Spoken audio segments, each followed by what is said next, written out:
All right, this is a quick little video about MGB wiring harness.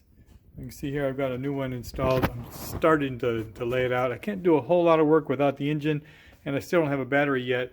But let me give you a breakdown on how to make a decision whether or not to go with your current wiring harness, or should you stay with, or whether you should get a new one. So first of all, you need to do a physical inspection of the entire length of the wiring harness, and that includes getting back in this little section back here. In my case, in that little section back there, here's the old wiring harness. It had been chewed up.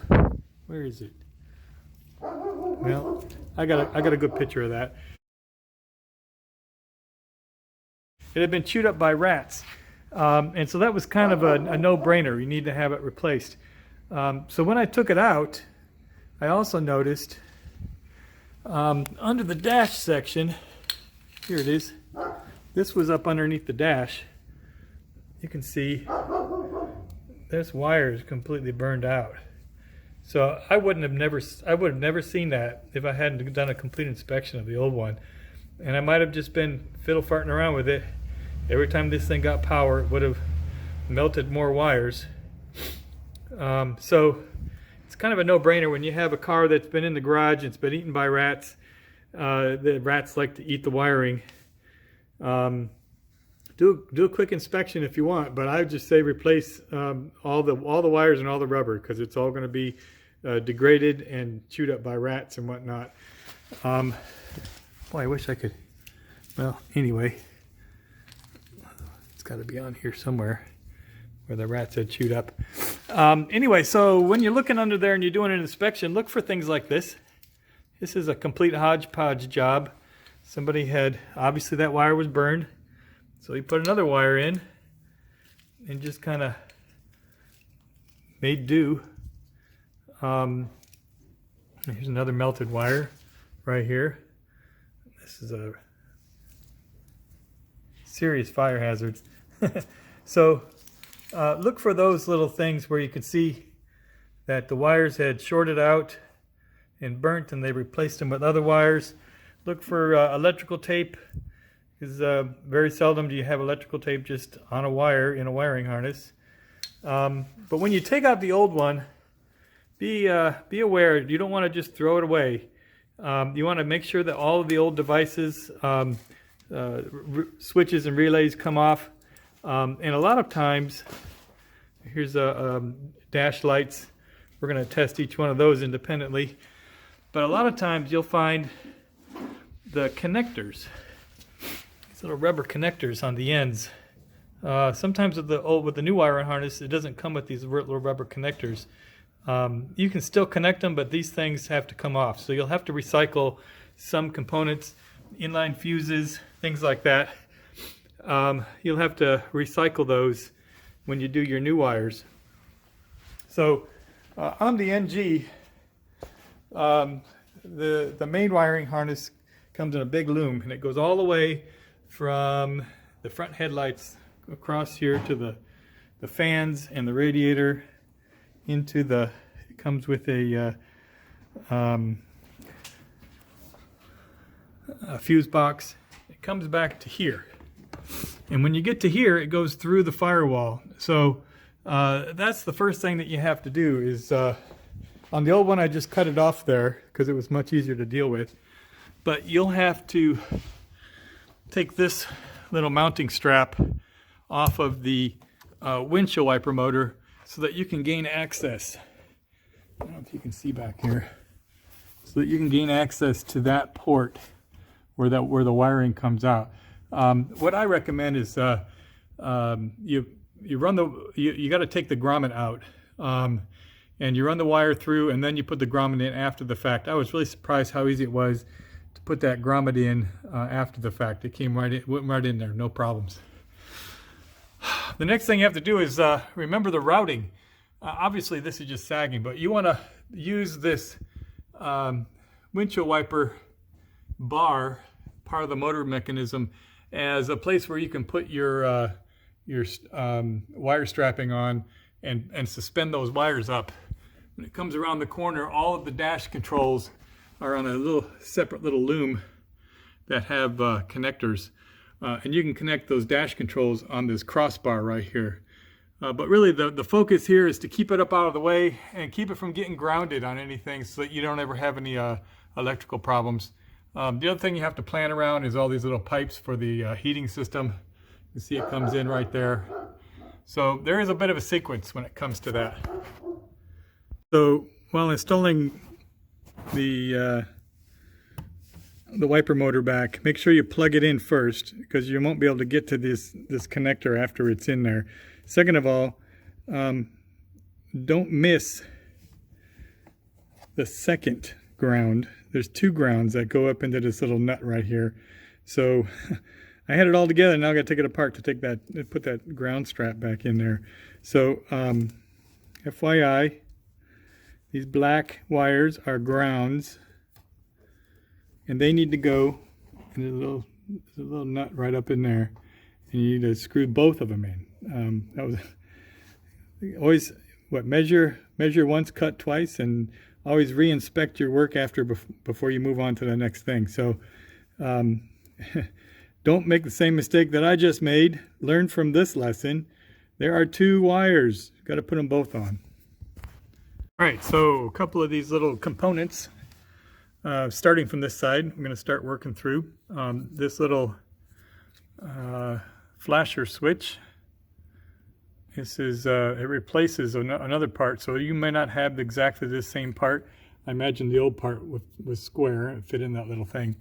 Anyway, so you'll see a brown and a green. You want to plug the brown into the L and the green into the X. Not a lot of other options, so it doesn't look like it's something that you can make a mistake with. These are a brighter green, and they have a different kind of connector. So this comes in from the door switch, so that's irrelevant. The next one here is these little, it looks like a diode, keeping the electricity going one direction. There's two of these. You'll see kind of a stub out right here. Green and orange goes to the one marked 7634, and the green and, what is that, green and pink? It's a lighter color, might be pink. Anyway, that one will go to the double pair of wires, the white and red that are doubled. See, the other one has a single. The double pair of wires will go to the one marked 7633. And again, I pulled these off the old wiring harness, so again, just don't throw all that away, because you're going to want to put all that stuff back on. Now, I'm gonna find where these go next, and then we'll move continuing toward the gauge cluster. I don't know how much of this I'm going to be able to do today, but maybe I'll do another video to follow up. Okay, moving towards the steering wheel. We got some moving comparts in here, and I got some the vent pipes. So what I'm doing is I'm just throwing some zip ties up on here to keep this structurally up out of the way, and we'll cut these tabs off once I'm sure it's where I want them. Definitely don't want any wires to get caught in this thing, because that's freaking nasty. It'd be like chopping them off. So I'm running this first leg down here. It comes down into the radio slot, and that'll go to a couple of the controls here in the center console. This is where the radio was in here, and so we're not going to have a radio, but we'll pull the power off of where the radio goes for our USB charger. And I think I'm going to mount that USB charger right here. Okay, so from here, I'm not going to be able to do too much more today, because I'm waiting on some parts as far as the pedal box goes, and I need to wire up the stop switch and all those things. But just to trace forward, this is the cluster harness. See, it has a couple of connectors here that connect to that. This cluster harness doubles back and goes this direction for the cluster. And this will energize all of the turn signals and switches and lights that are on the dash right in this area. You can see we earlier installed a new ignition switch, and so this little connector goes here, connects right into the main in the main loop right here. Everything's good. Little concerned about this. This is from the turn signals and horn switch and whatnot. I don't know what this guy is supposed to go to that's been turned off. We'll figure it out when we get there. So that's part one of the main wiring loop. In our case, we're not going to put the overdrive switch on the stick shift. We're going to put it where the cigarette lighter switch used to be. I'm going to use an older version of the in-dash overdrive switch, and we're going to put it right in there. So that'll be a little different. I got to run the wires from that loom, which is underneath the car, part of the back loom, and so that'll be going in there. So I got to find a point of entry where I can run that through and bring it up here in the middle. So there you go. Nice clean layout. You can see I got everything out of the way of all the mechanisms and all the pipes. Runs over here, loops back, and everything connects. Here is the USB adapter. Again, we're not putting a radio in here. We're going to run everything with Bluetooth. I'll connect these wires to get 12 volt source to the radio switch so that it only runs when the key is in. And you can see these connectors that come off of it are just a standard USB, and they'll connect right to the box. I'm going to go over some detail on this the rear loop of the wiring harness. So pretty obvious, you know, it comes around here, goes underneath, connects to all the different wires and whatnot, connects to the lights, connects to the backup lights, comes up over here. Now when it gets to this point right here, it's supposed to have a grommet.